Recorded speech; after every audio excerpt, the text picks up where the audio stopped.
Wow, full house. Sit back here. Hello. Hi.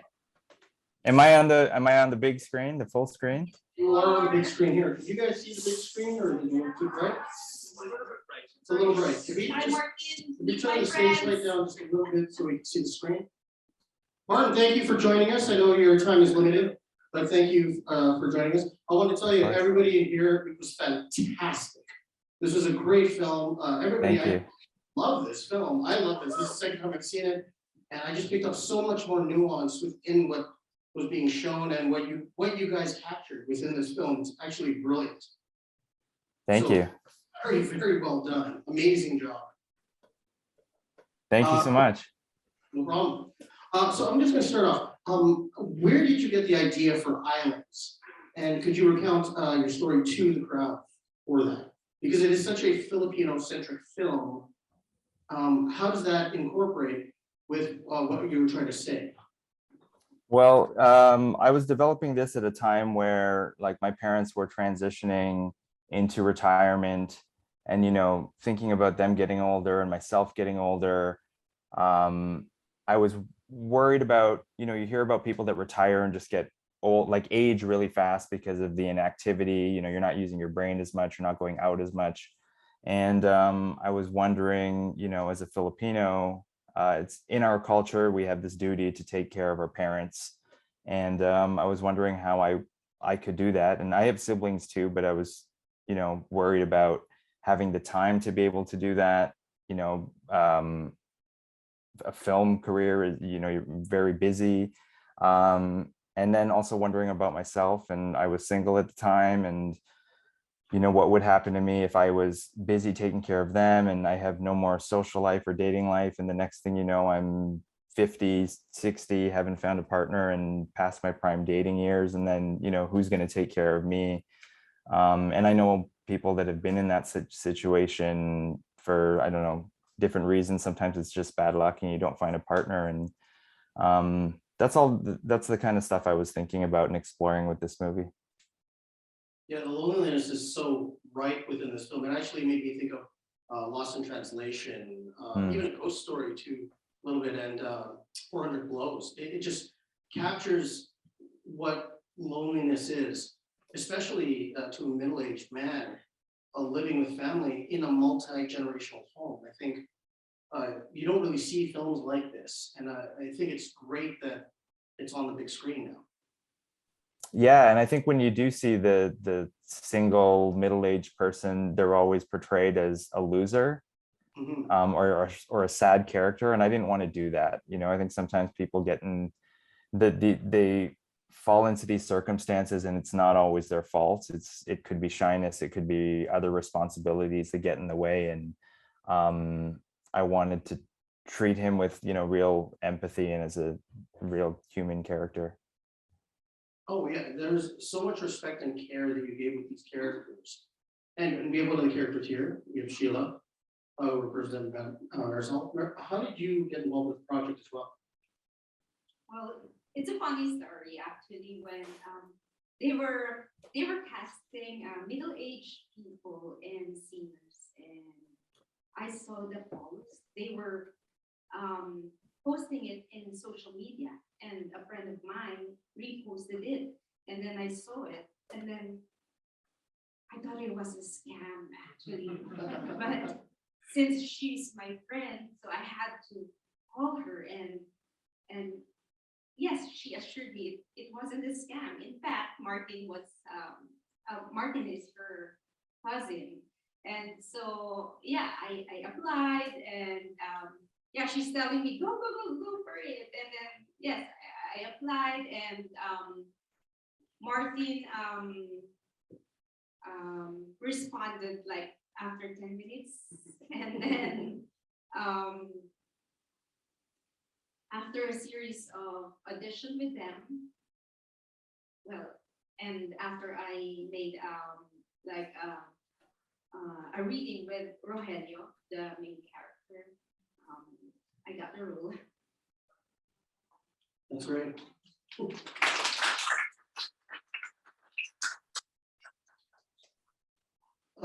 before you come on, we were speaking about her scene where she was talking about her abuse in Kuwait and how she had to deal with that and everything she's gone through. It was her pivotal moment in the film. I had to tell you, I was sitting in the back there and you could hear a pin drop as she was telling this story. Mm. Everybody was so engrossed with it and just couldn't speak. I feel like you took so much care with these characters and the respect you did, especially for your actor.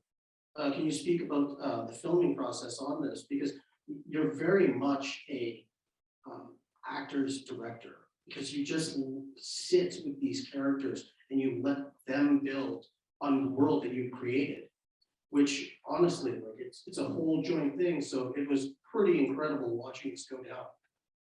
Thank you. Yeah.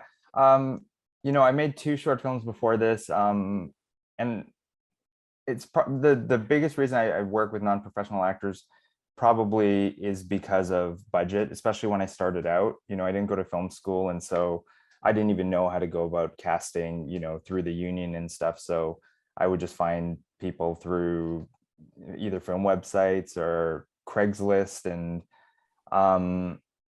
you know, working with non-professional actors. Actually, I think it's not that different from working with professional actors, but I like to give them a lot of room to, you know, embody the character how they see the character. Of course, I'm directing them and trying to shape it, but I also think a huge part of it is casting. You know, you have to find the right people that I would like to think that they're already pretty close to the character, and then, you know, you work with them to just, you know, really be the living, breathing character that I had in my mind. But I'm also very flexible, and if I see them taking it in a different way, then we can find somewhere in the middle. But and also, I don't write a lot of dialogue, and sometimes I even take dialogue out on when we're on set. And I think I'm just really interested in faces, and you know, I find that sometimes it's just way more powerful to watch people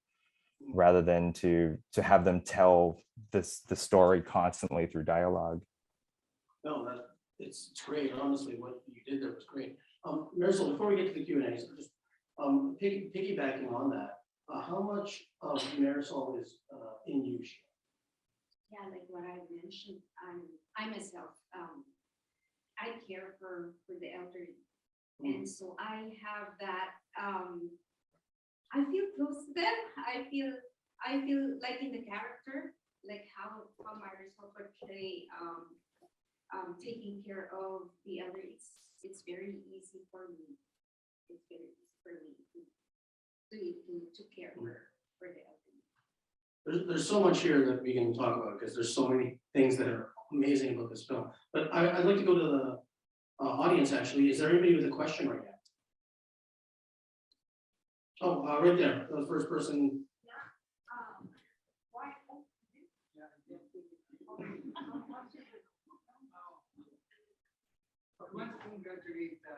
You know, I'm going to bring the mic up to you. Hold on a second.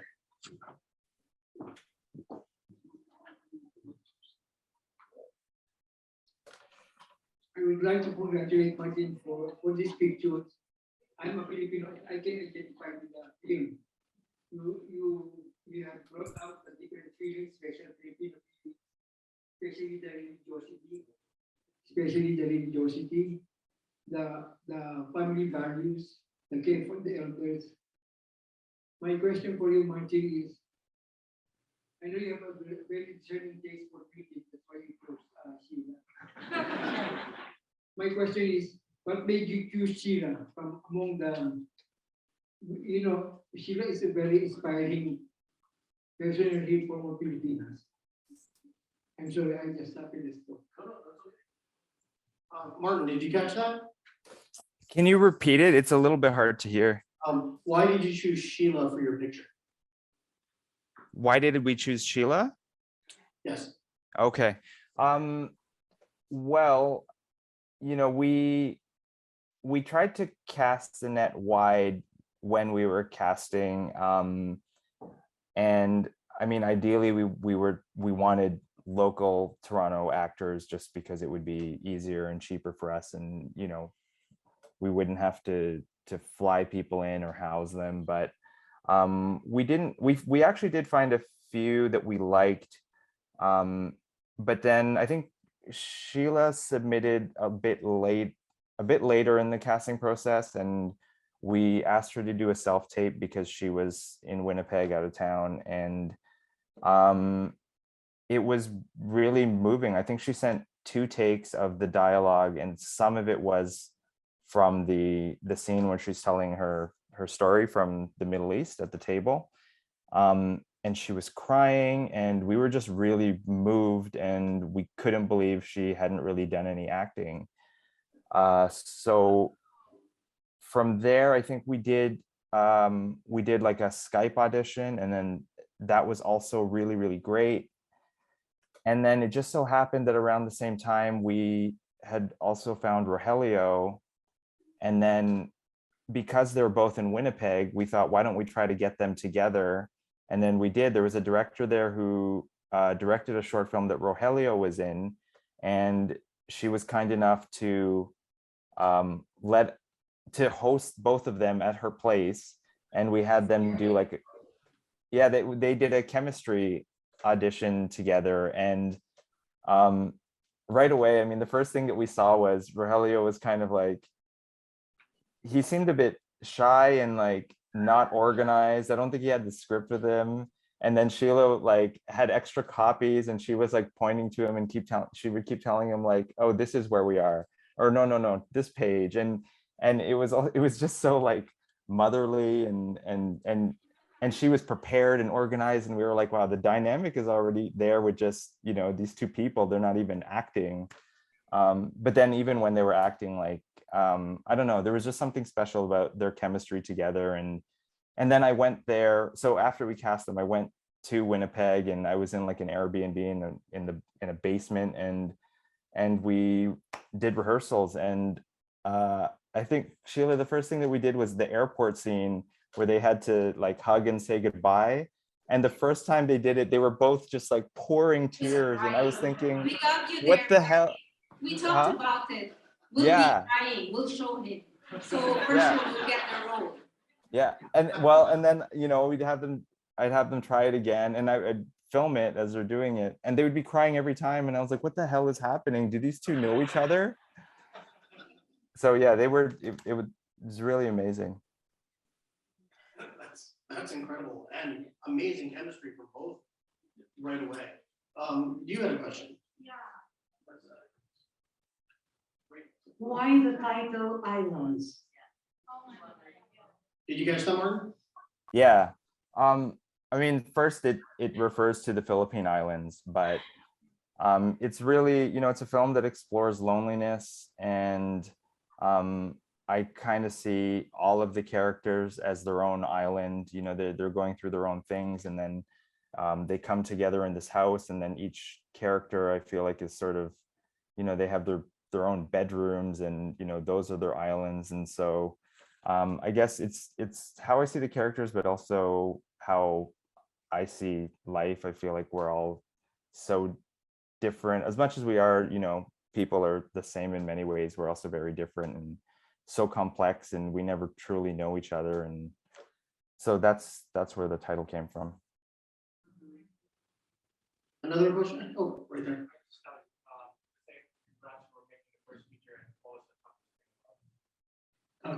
He says, congrats on making your first feature. And what was the toughest part about the whole process? Definitely the writing. I like the production was quite smooth, like surprisingly smooth for a low budget movie.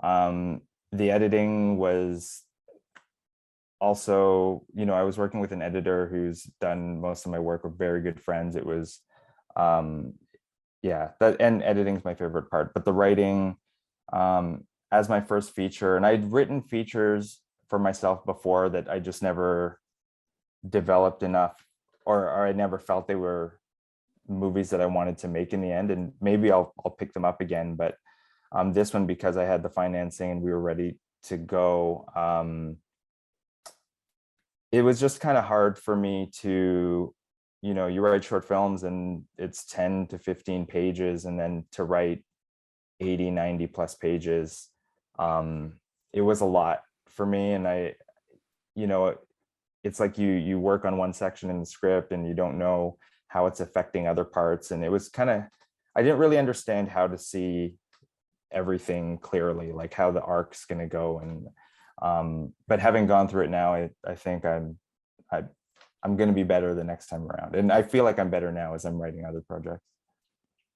With that, I'd like to ask and follow up. I've read that you started writing this project in 2015. Is that right? So Yeah. Now being 2022 and with lockdown, time has almost become this huge thing, which is part of what the film is. The idea of loneliness and time, how time just keeps progressing. You've been with this film now for 7 years. Sheila, you've been with this film now for almost 3 years. How does that, how do you guys feel about that? Because it's still part of your lives, even and as the film almost states, the minutia of the beginning, the first act of how things just kind of roll along. Well, I'd say, yeah, from 2015 to 2018, it was a very different movie. It was going to be like an experimental film that I was going to shoot in the Philippines. So as much as I've been working with the idea, it almost felt like a totally different project around 2018 when I rewrote it in Canada. But yeah, I think where it got really hard was after the pandemic, because we were sitting with this movie, we started to send it to festivals, but then partway through the early pandemic, like maybe around the fall, we kind of decided like it's just not a good time. And you know, the festivals weren't even sure how to do the online festivals yet. Some were canceling and some were trying the hybrid, or not hybrid yet, but they were trying the online and they didn't get it right away. So we decided to wait. And it's been weird because, you know, you kind of forget about it for a while. And then, I mean, the whole world was, nobody knew what was going to happen. And then we had the South by Southwest premiere, and then you know, you get like really excited and you're promoting the movie and it's out in the world. And then we kind of like held it again until the fall when there was, you know, another bunch of festivals, and then we kind of had to stop again around Christmas, and then we did it again in January. So it's kind of been this like, you know, we get really excited and we're doing all this work promoting the movie, and then we just, you know, sit quietly, and then we're trying to work on other things. And it's been a weird like cycle, but I'm so glad now that, you know, it's out in the world. We're doing this theatrical release now, and it's been great. We're 3 days, no, more than that. We premiered in Toronto on Tuesday, and then it was Montreal the next day, New York yesterday. I'm still in New York. And then now, you know, we've got Winnipeg, Vancouver, which I actually have to go in like 2 minutes to do an interview or a Q&A there, and Hawaii today too. So it's exciting. And then yeah, and then I can start focusing on what's next. Well, I'll just ask one question before you have to leave. This is an amazing film, and honestly, it broke my heart at times, and it felt incredibly familiar, especially the way we all grew up. But from this project, what are you going to take? What experiences are you going to take for your next few projects? I've heard that you wanted to do a documentary next. But if you are going to write something, is it going to be more Filipino based, and you feel that that should be where I guess your efforts should lie? Sorry to put you on the spot there. No, it's okay. Well, my next project is supposed to be a feature with Sharon Cuneta. It's an adaptation of and if you don't know, she's a big Filipina actress, talk show host, singer. But it's a Filipino-American book that's being adapted, that's going to be shot in California and the Philippines. So I'm just directing that. I'm not writing it, but I think the one thing that I take away from this film that I want to do in at least my own, is because so much of this took place in a house. Like I want to do something where I'm just outside. You know, I want to see more. I want to use really wide lenses. I just want to see so much space. And ever since we did Islands, though, I've also been so interested in doing a film in Winnipeg. I know that, yeah, like I know there's a massive Filipino community there. It's like the fastest growing community. And, you know, I've taken a few trips there over the last few years, not just for this film. I've done some short documentary stuff there too. And I'm really just interested in the place, and maybe I just need a change. You know, I'm so familiar with Toronto, and I think it would be refreshing to go and, you know, do something in a different place with a different community. And so it's been on my mind ever since. I've had some ideas, but nothing close to being fully formed yet. But we have good tax credits. yeah, I know. So hopefully someday, I don't know how soon, but I have it like simmering, and I'm sure something will come around. No, I want to say thank you. And from everybody here, thank you for your time. I know it was very limited. Thank you for taking your time for this. We're going to continue with Sheila for a little bit, if that's okay. Great. Thank you again. We hope to see you in Winnipeg soon. I am also an actor, just letting you know. Let's keep in touch. And thank you everybody for being there. Please spread the word. Yeah, really appreciate it. And I hope I can come out there someday. And I wish I could be there now, but at least we got to do this. No, we are so grateful. Thank you so much. Okay. No problem. Okay, bye. Bye, Sheila.